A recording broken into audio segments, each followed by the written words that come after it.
Welcome to V3 news. లక్ష్యం సమాజహితం. నేను మీ ప్రవళిక. వృత్తిపరంగా ఒక ఫిజియోథెరపీ డాక్టర్. సొంతగా ఒక ఫౌండేషన్ని నిర్మించి దాని ద్వారా ఎన్నో సేవా కార్యక్రమాలు చేస్తున్నారు. అంతేకాకుండా తన కమ్యూనిటీలో వెనుకబడిన వారికి కూడా ఎన్నో సేవా కార్యక్రమాలు చేస్తూ నేటి తరం మహిళలకి స్ఫూర్తిగా నిలుస్తున్న డాక్టర్ శ్రీదేవి గారితో శ్రీరామనవమి పండుగని జరుపుకోవడానికి ఇక్కడికి వచ్చాము. నమస్కారం మేడం. నమస్తే అండి. Happy Sriramanavami. Thank you so much. Same to you అండి. అసలు శ్రీరామనవమి అనేది మన సాంప్రదాయం ప్రకారం ప్రతి ఇయర్ సీతారామ కళ్యాణం అని జరుపుకుంటాం. అసలు దీని విశిష్టత ఏంటి? కాలంలో రావణాసురుడు కూడా స్వయంవరానికి వచ్చి శివధనుష్ను ఎత్తడానికి ప్రయత్నించి విఫలమైపోయాడు ఆయన. అసలు రామాయణం కథ అక్కడి నుంచే మొదలైంది. సీతాదేవిని వివాహం చేసుకోవాలని రావణాసురుడు కూడా వచ్చి, చాలా బలవంతుడు రావణాసురుడు అయినా కూడా ఈ రాముని చూసి ఈ కుర్రవాడు ఈ కుర్ర యువరాజు ఎత్తగలనా అని చెప్పేసి అందరూ రాజుల్లో అందరూ అనుకుంటున్నారు, మేమెంత బలవంతులు ఈయన ఎత్తుతాడా అని అపహాసం చేస్తుంటే అవహేళన చేస్తుండగా రాముడు చిటికెల వేలతోటి శివధనుషుని ఎత్తి సీతాదేవిని స్వయంవరం చేసుకున్నారు. అసలు శ్రీరామనవమి రోజు వడపప్పు పానకం అనేది ఎందుకు చేస్తారు? అసలు దీని వెనక విశిష్టత ఏంటి? ఇది యాక్చువల్గా ఈ వడపప్పు అన్నదండి సీతారాముల కళ్యాణం అన్నది 10 గంటలకి స్టార్ట్ అవుతుంది. అంటే రాముడు కళ్యాణం 10 గంటలకు స్టార్ట్ అవుతుంది. అది ఏప్రిల్ నెలలో విపరీతమైన ఎండ ఉంటుంది. ఆ ఎండలో పూర్వం పెద్దలు కూడా ఇది ఎన్నో సంవత్సరాల నుంచి వస్తుంది. ద్వాపర యుగంలో కూడా పానకం వడపప్పు గురించి కూడా ఎక్కడ చూడలేదు. అందులో కూడా మహాభారతంలో కూడా ఎప్పుడు రాముడు వారిది రాలేదు. సో ఇది ఎందుకంటే పానకం వల్ల అండి ఆ ఎండవేడిమికి వడగాల్పు కొడతాదని చెప్పి పూర్వం ఆ గుడిలో రాముడి వారి కళ్యాణానికి వెళ్ళినప్పుడు తాగడానికి మంచినీళ్ళు తాగలేరని సైంటిఫిక్గా ఆలోచించాలంటే ఈ బెల్లంలో మిరియాలు, అల్లం, కొంచెం యాలకులు, ఇలాచి ఇవన్నీ వేసండి పానకం చేసి ఇస్తారు. ఎందుకంటే వడగాల్పు కొట్టకుండా. ఆ మిరియాలు ఏం చేస్తుందంటే బెల్లం ఎక్కువ వెళ్ళడం వల్ల గొంతులో గరగర అట్లాంటిది ఏది ఈ ఎండవేయడంకి తట్టుకోలేక అదే టైంలో కొంతమందికి జలుబు చేసి ఫీవర్ కానీ అలాంటివి జ్వరం అట్లాంటివి ఏమీ రాకుండా ఉండడానికి మిరియాలు కషాయం అంటామండి. ఆ మిరియాలు బెల్లం వేసి ఆ సీతారాముల కళ్యాణం టైంలో ఇస్తారు. అది రాముడి వారికి పానకం అన్నది చాలా ఇష్టం అంట.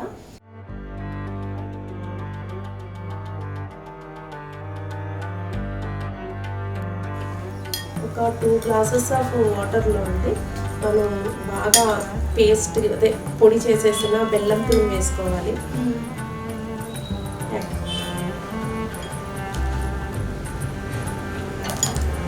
బెల్లం తురుము వేసుకోవాలండి. వేసుకొని కొంచెం మిరియాలు, అల్లం పౌడరు వేయాలండి. ఇలాచి అండ్ కొంచెం అంటే ఇప్పుడు నేను ఇందులో డ్రై ఫ్రూట్స్ పౌడర్ వేసానండి. యాక్చువల్గా ఇలాచి పౌడర్ వేస్తాను, ఇది డ్రై ఫ్రూట్స్ కూడా. దీన్ని మనం బాగా కలపాలి. ఇది పేస్ట్ అంతా కరిగిపోతుంది. ఇది మనం దీన్ని తాగడం వల్ల ఏమవుతుందంటే ఈ ఎండవేయడానికి ఇప్పుడంటే మనకి స్ప్రైట్, థమ్స్అప్, బాదం మిల్క్ ఇలాంటివి వచ్చినాయి. అప్పట్లో ఈ గుడిలకి వెళ్ళిన వాళ్ళకి ఈ పానకాన్ని ఇప్పుడు మనం ఇది 2 గ్లాసెస్ చేస్తున్నాం. ఈ సీతారాముల కళ్యాణంకి దగ్గర ఒక 20 లీటర్స్ 40 లీటర్స్ వరకు పానకం ఊర్లలో, అంటే మీకు అవి ఐడియా ఉండదండి, ఊర్లలో పెద్ద రాగివి ఒక గంగాల అంటారు, గంగాలం అంటారు. అంటే అట్లాంటి దాంట్లో ఒక 30 లీటర్లు పడుతుంది వాటర్. ఆ 30 లీటర్కి ఒక 5-6 కిలోల బెల్లంతో పానకం చేసండి గుడికి వచ్చిన వాళ్ళందరికీ గ్లాస్ తోటి పంచేవారు ప్రసాదం కింద. అంటే నా చిన్నప్పుడు నేను అలాగే చూశానండి. మాది వెస్ట్ గోదావరి కదా, ఎక్కువ సీతారాముల కళ్యాణానికి నాకు కొంచెం భక్తి ఎక్కువ అండి. టెంపుల్స్కి ఎక్కువ వెళ్తూ ఉంటాను.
సో ఇది పానకం అండి. పానకం రెడీ అయ్యింది. ఈ పానకం వల్ల ఏంటంటే జలుబు, గొంతు నొప్పి, ఈ ఎండలో ఆ ఎండ వేయడానికి వడగాల్పు కొట్టి కొంతమంది సన్ స్ట్రోక్ కొట్టి ఆ కళ్యాణంకి వెళ్ళిన వాళ్ళకి, వడగాల్పులో పడిపోయిన వాళ్ళకి ఇవి 2-3 గ్లాసులు ఇది తాగడం వల్ల వాళ్ళకి కొంచెం ఒంట్లో ఇమ్యూనిటీ ఎనర్జీ డ్రింక్ లాగా పనికొస్తుంది. సైంటిఫిక్గా ఈ మిరియాలు ఇలాచీ వల్ల ఏమవుతుందంటే దాహం ఎక్కువేయదు. ఆ కళ్యాణం అయ్యేంత వరకు ఆకలి ఉండదు. అంటే శ్రీరామనవమి రోజున కళ్యాణం చేయించుకునే వాళ్ళు మార్నింగ్ నుంచి ఉపవాసం ఉంటారండి. ఆ ఉపవాసంలో వాళ్ళకి ఏవే సన్ స్ట్రోక్ కొట్టి షుగర్ లెవెల్స్ తక్కువైపోయి అట్లా ఉన్న వాళ్ళకి సైంటిఫిక్గా మనకి పూర్వం తాతలు పెట్టిన ఆచారం ఉంది. ఇది సైంటిఫిక్ అండి. పానకం అనుకుంటారు కానీ ఇందులో చాలా ఎనర్జీ ఉంటుంది. కాకపోతే షుగర్ పేషెంట్స్ తాగకూడదు, అంటే కొంచెం తాగొచ్చు బెల్లంగా. అండ్ వడపప్పు అండి. ఇదేంటంటే ఉపవాసం ఉంటారు కదా, ఈ బెల్లానికి పచ్చిది నానబెట్టుకుని మనం 1 అవర్ నానబెడితే ఇది మెత్తగా అవుతుంది. ఈ వడపప్పు తినడం వల్ల ఏమవుతుంది, ఎనర్జీ వస్తుంది మార్నింగ్ నుంచి ఉపవాసం. తర్వాత చలిమిడండి. ఇది యాక్చువల్గా సీతాదేవి అంటే లక్ష్మీ రూపం. లక్ష్మీదేవికి చలిమిడి పానకం అంటే శ్రీ మహావిష్ణువుకి లక్ష్మీదేవికి ఇష్టం. సీతాదేవి లక్ష్మీదేవి అవతారం. సీతాదేవి ఒక టైంలో రాముడికి భార్యగా, నెక్స్ట్ అవతారంలో రామావతారంలో నేను భార్యగా ఉంటాను అని చెప్పి కోరుకుంటే సీతాదేవిలాగా రామావతారంలో లక్ష్మీదేవి ఒక సీతాదేవి అవతారంలో ఉంది. ఇది లక్ష్మీనారాయణుడికి ఈ పానకం వడపప్పు అంటే చాలా ప్రీతి. సో అందుకని ఏంటంటే మనం ఏదన్నా అనుకుంటే ఫస్ట్ చలిమిడి చేస్తామండి. ఇది బియ్యం పిండి. చాలామంది చలిమిడి ఉడకబెట్టాలా లేకపోతే ఏం చేయాలి అని అనుకుంటారు. సో ఇది బెల్లం తురుమండి పొడి పచ్చి బియ్యం పిండిలో ఈ బెల్లం తురుముని వేసి కొంచెం వాటర్ మిక్స్ చేసుకోవాలండి. వాటర్ మిక్స్ చేసి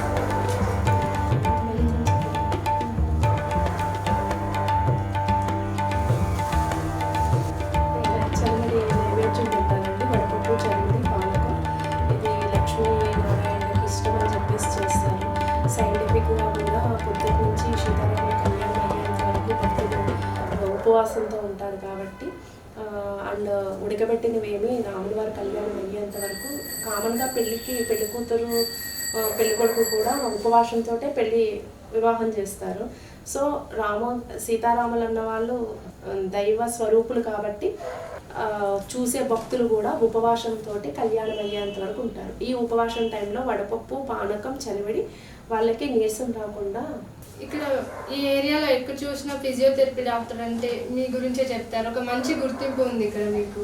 అంటే కాళ్ళు చేతులు పడిపోయిన వారికి కూడా ఎంతోమంది కీళ్ళ నొప్పులతో మీ దగ్గరకు వస్తారు.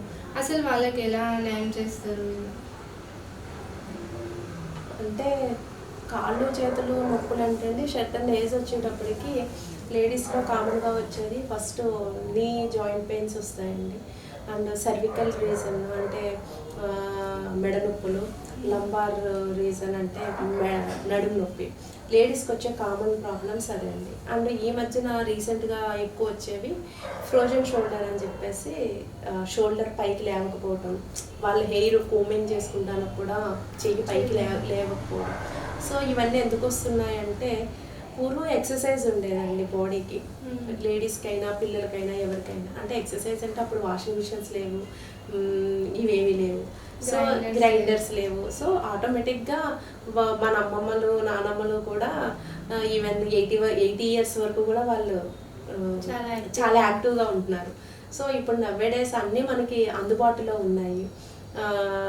కిచెన్లోకి వెళ్తే మనకి జ్యూస్ చేసుకోవాలంటే గ్రైండరు, మిక్సీ ఇట్లాంటివన్నీ ఉన్నాయి. టోటల్ బాడీకి ఎక్సర్సైజ్ ఉండట్లేదండి లేడీస్కి. దానివల్ల ఏమవుతుందంటే బాడీకి అన్నది అట్లీస్ట్ మినిమం ఒక 10 to 20 మినిట్స్ అన్న ఎక్సర్సైజ్ బాడీకి ఉండాలండి. ఈ ఎక్సర్సైజ్ లేకపోవడం వల్ల జాయింట్స్ అన్నీ ఒబెస్ వచ్చేస్తుంది లేడీస్కి. ఆ ఒబెస్ వల్ల జాయింట్ ప్రాబ్లమ్స్ వస్తాయి. అండ్ ఈ మధ్యన ఎక్కడ పడితే అక్కడ laptops and cell phones, touch screens ఎవరి చేతిలో చూసినా. ఆ టచ్ స్క్రీన్ ఫోన్ పట్టుకోవడం వల్ల ఏమవుతుందంటే ఇక్కడ ఈ థంబ్ రీజన్లో ఇలా మనం పైకి పెడుతూ ఉంటాం, అండ్ ఫోన్ ఏమో ఇక్కడ హ్యాండ్లో పట్టుకుంటాం. ఇది కంటిన్యూషన్ వాళ్ళు వాట్సాప్లో కానీ ఫేస్బుక్లో కానీ ఉన్నప్పుడు ఏమవుతుందంటే ఇక్కడ నుంచి ఇది ఈ రీజన్ సర్వికల్ వరకు వెళ్తుంది. అండ్ వాళ్ళు కూర్చునే పొజిషన్ కూడా కరెక్ట్ పొజిషన్లో కూర్చోరు. దీనివల్ల సర్వికల్ ప్రాబ్లమ్స్ ఎక్కువ వస్తున్నాయండి. అంటే మెడ నొప్పులు అంటే ఈ హ్యాండ్ అంటే టెన్నిస్ ఎల్బో అంటాం, ఇక్కడ జాయింట్ని ఎక్కువ మూవ్ చేయడం వల్ల, ఎక్కువ ఉపయోగించడం వల్ల ఏమవుతుందంటే ఇక్కడ ఈ కార్నర్ ప్లేస్లో పెయిన్ వస్తుంది వాళ్ళకి. ఆ పెయిన్స్కి వస్తూ ఉంటారండి. నేనేంటంటే 10-15 ఇయర్స్ నుంచి ఉంది నాది ఫిజియోథెరపీ క్లినిక్. సో నాకు ఎక్కువ అంతా లేడీస్ ఎక్కువ వస్తారండి ఫిజియోథెరపీకి. ఎక్కువ మెడ నొప్పి, నడుము నొప్పి, ఈ మోకాళ్ళ నొప్పులని వస్తారు. సో నాది one of the physiotherapy department Ravi Helios హాస్పిటల్లో డాక్టర్ విజయభాస్కర్ గారి దగ్గర అక్కడ కూడా ఉంది. అక్కడ కూడా నేను రెగ్యులర్గా వెళ్తూ ఉంటానండి. అక్కడ హెల్త్ క్యాంప్స్ అవి కండక్ట్ చేస్తూ ఉంటాను. సో కోఆర్డినేట్ అవి రవి హీలియోస్తో అసోసియేట్ అయ్యి ఈ మధ్యన కొన్ని కార్యక్రమాలన్నీ చేస్తున్నాను. అంటే మీరు ప్రొఫెషనల్ పరంగానే కాకుండా సర్వీసెస్ కూడా చేస్తున్నారు. మీ కమ్యూనిటీ తరఫున కూడా ప్రొఫెషనల్స్కి వైస్ ప్రెసిడెంట్గా ఉంటూ ఎన్నో సేవా కార్యక్రమాలు అందిస్తున్నారు. వీటి గురించి చెప్తారా? అంటే సోషల్ సర్వీస్ అన్నది నాకు ఒక ఇంట్రెస్ట్. అది నా కొంతమందికి హాబీస్ ఉంటాయి, ఏదో మూవీకి వెళ్ళాలని లేదా ఫ్రెండ్స్తో బయటికి వెళ్ళాలని అనుకుంటారు. కానీ నేను ఆ టైంలో నాకు సోషల్ సర్వీస్ చేస్తే నా మైండ్కి నాకు సాటిస్ఫాక్షన్, అది ఒకరికి సాయం చేశాం కదా ఈరోజు అన్న ఫీలింగ్లో నేను ఉంటాను. అండ్ ఈ సోషల్ సర్వీస్ వల్ల కూడా కొంచెం మన బాడీలో ఉన్న స్ట్రెస్ లెవెల్స్ కూడా తగ్గుతాయి. మనం ఒకరికి మంచి చేసాము, ఈరోజు మంచి చేసాము, రేపు మనకి ఇప్పుడు కాకపోతే నెక్స్ట్ అయినా మనకి ఆ మంచి మనకి వస్తుంది అన్న దాంతో నేను కొంచెం ఎట్లాగంటే చాదస్తంగా కూడా ఆలోచిస్తూ ఉంటాను. నవేడేస్ ఇప్పుడు ఎవరు సోషల్ సర్వీస్ అంత ఇంట్రెస్ట్గా చేయరు. ఎవరు చూసినా చాలా సెల్ఫిష్గా ఉంటున్నారు, మనకేంటిలే అని వదిలేస్తున్నారు. కానీ మీరు నిజంగా ఓపికలో సీతాదేవికి ఉన్నంత ఓపిక అన్నారు కదా, సర్వీస్లో కూడా మిమ్మల్ని చూస్తుంటే అలానే అనిపిస్తుంది మాకు. మీరు ఒక నిదర్శనంగా చెప్పుకోవచ్చు ఇప్పుడున్న జనరేషన్లో ఉన్న లేడీస్కి కానివ్వండి, సోషల్ సర్వీస్ చేసే వాళ్ళకి కానివ్వండి. యాక్చువల్గా అందరూ కూడా ప్రతిదీ కూడా కమర్షియల్గా ఆలోచిస్తారండి. నిజంగానే నేను ఒక హాఫ్ డే అండ్ ఒక 1 hour 2 hours నేను కమర్షియల్గా నేను ఆలోచించను. అది నా రియల్గానే నేను సోషల్ సర్వీస్ చేస్తాను. నా పేరెంట్స్ కూడా తిడతారు, నీకు పాప ఉంది, నువ్వు నీ ప్రాక్టీస్ మీద కాన్సన్ట్రేషన్ చేయకుండా నువ్వు సోషల్ సర్వీస్ అంటూ ఉంటావేంటి అని. నాకెందుకో ఎక్కడన్నా నాకు ఏ ఓల్డ్ ఏజ్ హోమ్ కన్నా అంటే నేను చేయడమే నేను ఓల్డ్ ఏజ్ హోమ్లో చేశానండి. సో నాకు అక్కడ పెద్దవాళ్ళు పడే బాధ అది చూడలేము. అది కాకపోతే ఏంటంటే నేను ఓల్డ్ ఏజ్ హోమ్ పెట్టి తీసేసాను. నేను అది రన్ చేయలేక నాకు ఫండింగ్ లేక సో నాకు మంత్లీ అది 1 lakh ఖర్చు అయ్యేది. ఈవెన్ ఫుడ్ ఏంటి దగ్గర ఒక 20 members నేను 2016-15లో నేను 2 years నా ఓన్గా రన్ చేశాను ఒక 15 beds తోటండి. సో నాకు మంత్లీ వాళ్ళకి ఒక 50,000 అవ్వేది, వాళ్ళకి మెయింటెనెన్స్, ఆయాస్ ఇవన్నీ కూడా. సో అప్పుడు మా హస్బెండ్ నేను కూడా మాకు వచ్చిన ఇన్కంలోనే మేము వాళ్ళకి సర్వీస్ మోటివేటెడ్గా చేసాం. సో నాకు అప్పటి నుంచి ఏంటంటే ఇంకా అది తీసేసాను కదా అని చెప్పి ఎక్కడైనా అనాథ పిల్లలు కనిపించినా వాళ్ళని తీసుకెళ్ళి ఆర్ఫనేజ్ హోమ్లో జాయిన్ చేయటం, అండ్ ఎక్కడైనా ఓల్డ్ ఏజ్ అడుక్కునే వాళ్ళు కానీ అట్లాగే ఎవరైనా రోడ్డు మీద కనిపించినా కూడా వాళ్ళకి క్లీనింగ్ చేయించి మళ్ళీ ఎక్కడైనా ఓల్డ్ ఏజ్ హోమ్స్కి నేను తీసుకెళ్ళి పంపించడం, ఇవన్నీ నాకు ఉన్నాయండి. కానీ నేను పబ్లిష్ చేసుకోలేను. నేను నాకు తోచింది నేను ఏదో ఒకటి అలా చేసుకుంటూ పోతా. నేను కంటిన్యూగా కూర్చునేది ఈవినింగ్ 3 నుంచి నైట్ 10:30 వరకు నా ప్రాక్టీస్ మీద కాన్సన్ట్రేషన్ చేస్తాను. అది నాకు ఇక్కడ వచ్చిన ఇన్కమ్ తోటి నేను ఈ సర్వీస్ అంతా చేస్తాను.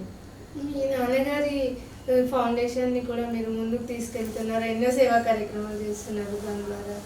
అంటే డాడీ ఫౌండేషనే, మా ఫాదర్ యాక్చువల్గా ఫిజియోథెరపిస్ట్. ఆయన కూడా ఎన్నో పోలియో పిల్లలకి వాళ్ళకి సర్జరీస్ చేసినప్పుడు ఫ్రీగా చేశారండి. అది 70s 78లోని. సో ఆయన నుండే నాకు వచ్చింది.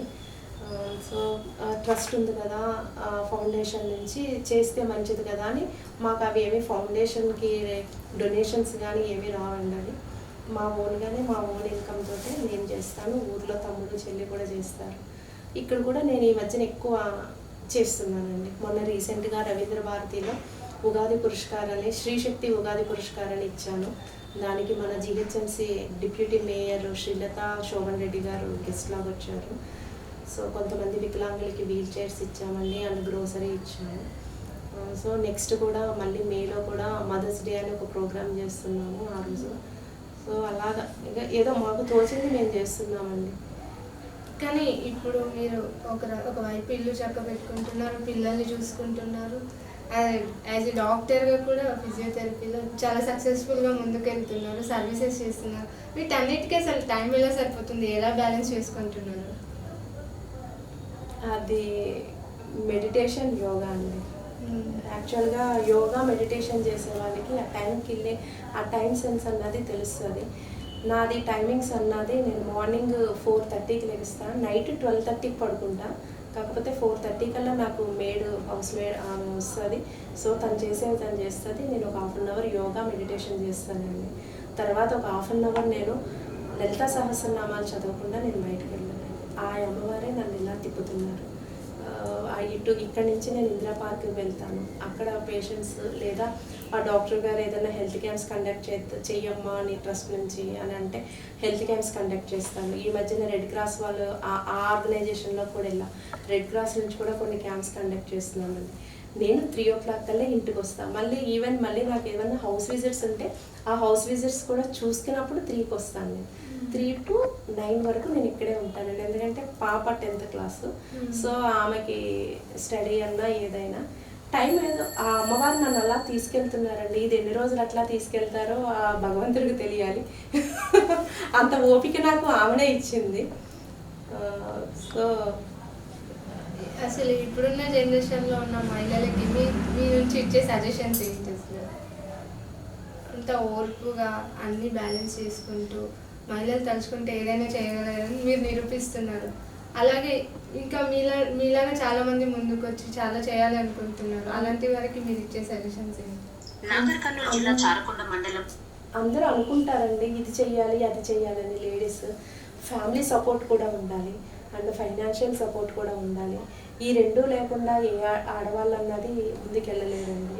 ప్రతి స్త్రీకి ఉంటుంది నాలో ఈ టాలెంట్ ఉంది కదా నేను ముందుకు తీసుకువెళ్ళాలని. సో వాళ్ళు ఏంటంటే భర్త కోఆపరేట్ చేయలేరు. ఈవెన్ హౌస్ వైఫ్ అనుకోండి, మనీ కోసం హౌస్ వైఫ్ భర్త మీద ఆధారపడాలి. ఈవెన్ బయటికి వెళ్ళి ఆటో ఛార్జ్ కానీ క్యాబ్ ఛార్జ్ ఈవెన్ బండి పెట్రోల్ భర్తను అడగాలి. సో ఆడవాళ్ళకి సజెషన్ ఏంటంటే ఇంట్లో ఉన్న లేడీస్ కూడా ఏదో సెల్ఫ్ ఎంప్లాయ్మెంట్ వాళ్ళకున్న టాలెంట్ని ఇప్పుడు అంతా నవేడేస్ అంతా మీడియా వచ్చేసింది. వాళ్ళకున్న టాలెంట్ని వాట్సాప్లోని మీడియా పరంగా వాళ్ళు ఎక్స్పోజ్ చేసుకుంటే కొంచెం సర్కిల్ పెరుగుతుంది. సర్కిల్ పెరిగి దాని అంతటి వాళ్ళు డెవలప్ అవ్వచ్చు. ఈ నవేడేస్లో మనం చేయవలసింది ఏంటంటే వైఫ్ అండ్ హస్బెండ్ ఇద్దరు కూడా చేయాలి. ప్రతి స్త్రీకి ఉంటుంది నేను అది చెయ్యాలి ఇది చెయ్యాలని. కంబైన్ ఫ్యామిలీ అయితే అత్తగారు మామగారు ఒప్పుకోరు. ఈవెన్ ఆమె బయటికి వెళ్ళింది అనుకో, ఎక్కడికో తిరగడానికి వెళ్ళింది అని అంటారు. ఫస్ట్ ఆడదానికి ఆడదే శత్రువు అండి. ఇట్లా తిరుగుతున్నా కూడా ఒకేలా ఎలా మనం వెళ్తున్నా కూడా పక్క వాళ్ళు అంటారు ఎప్పుడు ఇంట్లో ఉండదమ్మా ఈమె రోడ్ల మీద పడి తిరుగుతుంది అని అంటారు. ఏ టైంకి పడితే ఆ టైంకి వస్తుంది. సో మోరల్గా ఆలోచించాలి.